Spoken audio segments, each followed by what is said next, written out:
मैं हूं ऋचा शर्मा और आप देख रहे हैं SR न्यूज़ गुजरात।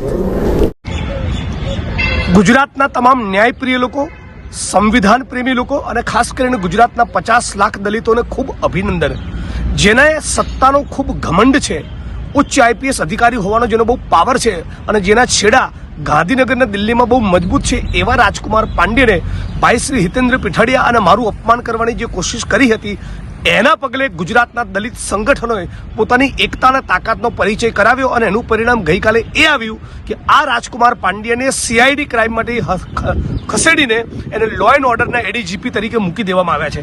આ એક સફળતા છે અને હવે વારો નેહા કુમારીનો છે।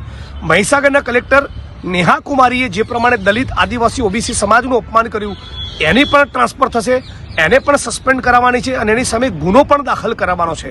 એટલે રાજકુમાર પાંડેની સામે જે પગલાં ભરવામાં આવ્યા એના મૂળમાં દલિત સમાજના સંગઠનો અને કોંગ્રેસ પક્ષના જે સાથીઓએ પોતાની એકતાના તાકાત બતાવી એનો રોલ છે। આપ તમામ લોકોને અભિનંદન પાઠવું છું અને સમગ્ર ગુજરાતના લોકોને કહેવા માગું છું કે કોઈ પણ નેતા, મંત્રી કે અધિકારીઓ તમારું સન્માન ન જાળવે તો ચોક્કસ અમારો સંપર્ક કરો। અમે તમારો હકના અધિકાર જળવાય, તમારું ગૌરવ જળવાય એના માટેનો પૂરો પ્રયત્ન કરીશું।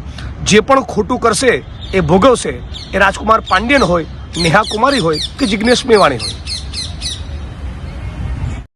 हाय नमस्कार, मैं हूं अली असगर और आप देख रहे हैं SR न्यूज़ गुजरात।